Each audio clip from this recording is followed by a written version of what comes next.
students, welcome to the new video of DK Goel full book solution series. So students, आज की video में हम करने वाले हैं काउंटिंग इक्वेशन का क्वेश्चन नंबर 15, 16 एंड 17। इससे पहले के पिछले क्वेश्चंस में पिछली वीडियो में करा चुका हूं। जिन स्टूडेंट ने वो वीडियोस नहीं देखी हैं जाके देख सकते हैं। तो चलिए स्टार्ट करते हैं। क्वेश्चन देखिए, give one example of each of the following transaction. बोल रहा है कि यहाँ पे एक ट्रांजैक्शन लिखी हुई है और उसका एग्जांपल हमको बताना है। ठीक है, तो फर्स्ट पॉइंट है increase in an asset and a liability. तो ऐसी चीज बतानी है जिससे हमारा एसेट भी बढ़ जाए और लायबिलिटी भी बढ़ जाए। मींस पहले पॉइंट में हमको बताना है ऐसी ट्रांजैक्शन जिससे एसेट बढ़े और लायबिलिटी भी बढ़ जाए। तो इसकी कौन सी ट्रांजैक्शन हो सकती है? सबसे पहली ट्रांजैक्शन हो सकती है गुड्स परचेज ऑन क्रेडिट। तो गुड्स परचेज हम क्रेडिट पे करेंगे तो एसेट में स्टॉक बढ़ेगा और लायबिलिटी के अंदर क्या बढ़ेगा? लायबिलिटी के अंदर क्रेडिटर बढ़ेंगे। ठीक है, ये इसका एग्जांपल हो गया। सेकंड एग्जांपल इसका हो सकता है परचेज फर्नीचर ऑन क्रेडिट। हमने फर्नीचर खरीदा तो फर्नीचर एसेट बढ़ गया और क्रेडिट पे खरीदा मतलब क्रेडिटर भी बढ़ गए। ठीक है, सेकंड हमको एग्जांपल देना है decrease in an asset and a liability. तो बिल्कुल इसका इन एसेट भी कम हो जाए और जो लायबिलिटी है वो भी कम हो जाए। तो इसका सिंपल क्या है? लायबिलिटी और एसेट दोनों कम करने का। जो हमने अपने सामान खरीदा था पहले में, अगर उसकी हम पेमेंट कर देंगे तो क्या होगा? एसेट भी कम हो जाएगा, पेमेंट करेंगे तो कैश कम होगा और लायबिलिटी कैसे कम होगी? क्रेडिट कम।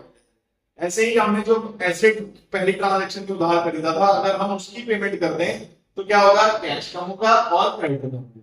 ठीक है, ये इसका एग्जांपल हो गया। अब थर्ड पॉइंट देखते हैं, increase in an asset and capital. बोल रहा है कि एसेट भी बढ़ जाए और कैपिटल भी बढ़ जाए।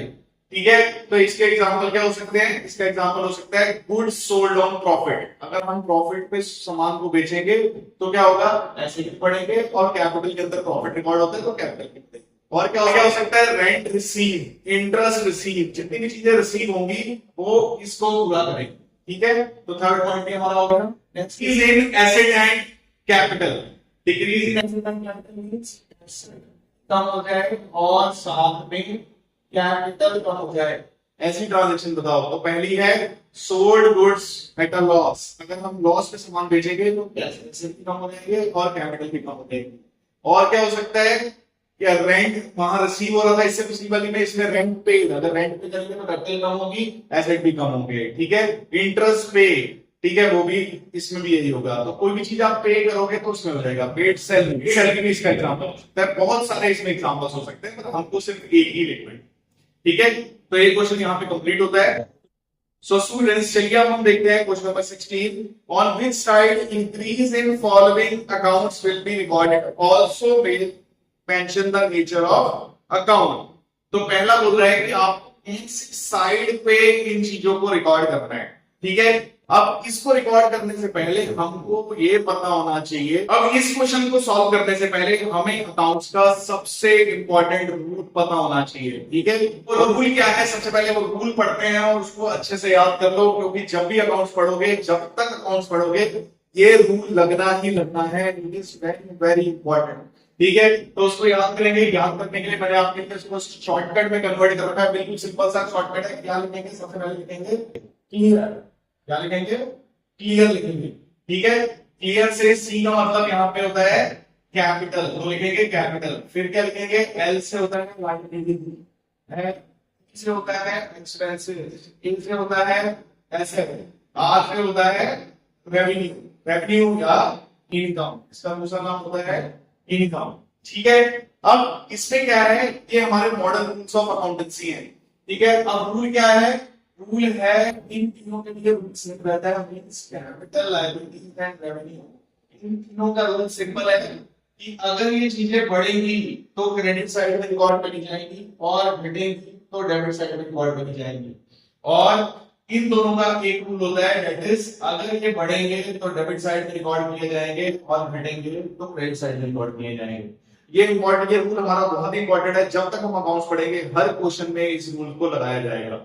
आप चाहे कोई भी आप अकाउंट बनाओ, चाहे आप जर्नल एंट्री बनाओ, इस रूल के थ्रू वो कर ली जाएगी। ठीक है, तो अब इस रूल की हेल्प से हम ये क्वेश्चन करके दिखाते हैं। तो देखिए पहला पॉइंट क्या पूछ रहा है, बताओ फर्नीचर। अब देखो जो भी आइटम्स होती हैं अकाउंट्स में, जितने भी आइटम्स होते हैं सिर्फ इन 5 हेड में ही आते हैं, इसके सिवा कहीं और नहीं जाएंगे। तो फर्नीचर वो बोल रहा है पहले हेड बताओ, उसके बाद उसका रूल बताओ।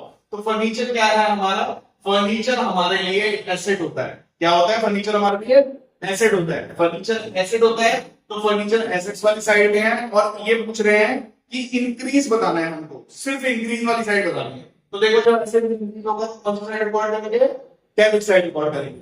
फर्स्ट वाले का आंसर हो गया एसेट एंड डेबिट, ठीक है, फर्स्ट वाले का आंसर आ गया। अब सेकंड वाले का आंसर देखो, सेकंड वाले का आंसर है रेंट पे। रेंट पे कर रहे हैं, तो रेंट क्या है हमारे लिए, खर्चा है, खर्चा। तो खर्चा क्या होता है, खर्चा होता है हमारा एक्सपेंस, ठीक है। तो पहले हेड क्या हो गया, एक्सपेंस, और दूसरा क्या हो गया, डेबिट लिखना है, क्योंकि हमें बढ़ा हुआ चाहिए।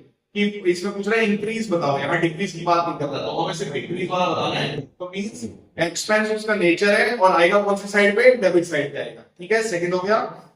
थर्ड आ जाओ, कमीशन रिसीव्ड।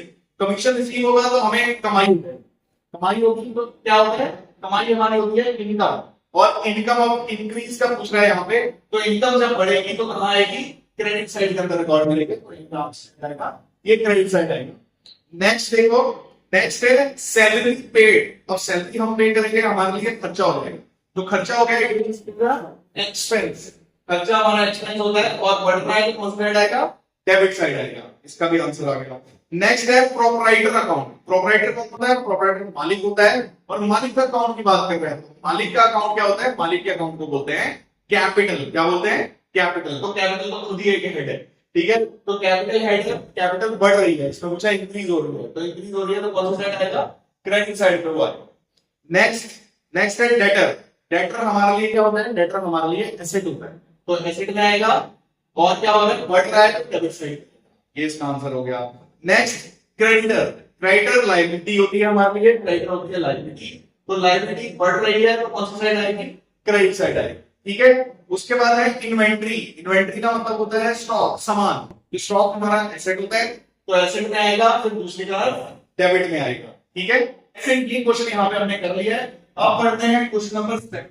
क्वेश्चन नंबर 7 में बिल्कुल सेम रूल लग रहे हैं, सब कुछ सेम लग रहा है, पर वो यहाँ एक बोल रहे हैं कि अगर डिक्रीज होगा तब कहाँ रिकॉर्ड करेंगे, ठीक है। तो जब डिक्रीज होगा तो कहाँ रिकॉर्ड करेंगे, लाइक फर्स्ट बोल रहा है 17 वाला, on which side decrease the following account will be recorded, also mention the nature of account, ठीक है। नेचर भी बताना है और साइड भी बतानी है। तो पहला क्या है, कैश। तो कैश क्या होता है, कैश हमारा एसेट होता है, फिर से कैश कहाँ आता है, एसेट्स में आता है। अब डिक्रीज वाला पूछ रहा है, तो डिक्रीज वाले में क्या आएगा, क्रेडिट आएगा, इट मींस एसेट्स और क्रेडिट। सेकंड है बैंक ओवरड्राफ्ट। बैंक ओवरड्राफ्ट का मतलब क्या होता है, जब हम बैंक से माइनस में पैसा निकाल लेते हैं, मतलब बैंक हमको लोन दे देता है, उसे बैंक ओवरड्राफ्ट बोलते हैं। तो बैंक ओवरड्राफ्ट लोन हमारे लिए, हमें पैसा वो चुकाना है, तो हमारे लिए लायबिलिटी होगी, तो लायबिलिटी हेड होगा। अब हमें कम वाला बताना है, तो जब लायबिलिटी कम होती है तो कौन सा हेड आता है, डेबिट साइड के अंदर आता है। तो हमारा आंसर हो गया लायबिलिटी है डेबिट। नेक्स्ट हो गया रेंट पे। रेंट पे करेंगे, खर्चा हो गया हमारे लिए, तो खर्चा होता है एक्सपेंसेस। अब देखो कम वाली साइड बतानी है, तो कम मींस इट मींस ये आएगा क्रेडिट साइड के अंदर। नेक्स्ट है हमारा आउटस्टैंडिंग। आउटस्टैंडिंग हमारे लिए, आउटस्टैंडिंग का मतलब होता है हमने किसी को पैसा देने वाला हो गया, पर हमने अभी तक वो पैसा चुकाया नहीं है, तो वो क्या होता है, हमारे लिए लायबिलिटी होता है। तो लायबिलिटी साइड आएगा, कम वाली साइड बतानी है, तो मींस लायबिलिटीज और डेबिट इसका आंसर होगा। Next prepaid insurance. प्रीपेड का मतलब हमने किसी को पहले पैसा दे दिया है, पर अभी इंश्योरेंस तो पूरा हुआ ही नहीं, तो prepaid is always a asset. Prepaid को हमेशा एसेट बोलते हैं, तो प्रीपेड होता है एसेट। कम होने की बात कर रहे हैं, तो कम हो गया तो कौन सी साइड में आएगा, क्रेडिट साइड के अंदर आएगा। नेक्स्ट है हमारा Manoj, proprietor of the business. तो मनोज क्या है, प्रोपराइटर। प्रोपराइटर मतलब होता है मालिक, और मालिक के अकाउंट को क्या बोलते हैं, कैपिटल। तो मालिक तो कैपिटल ही है, पूरा खुद ही ये हेड है, तो कैपिटल में आएगा। और कौन सी साइड आएगा, कम वाली साइड बात कर रहा है, तो आएगा डेबिट साइड में, ठीक है। आई होप आपको ये क्वेश्चन अच्छे से समझ आया होगा। See you guys in the next video with the next question of this chapter.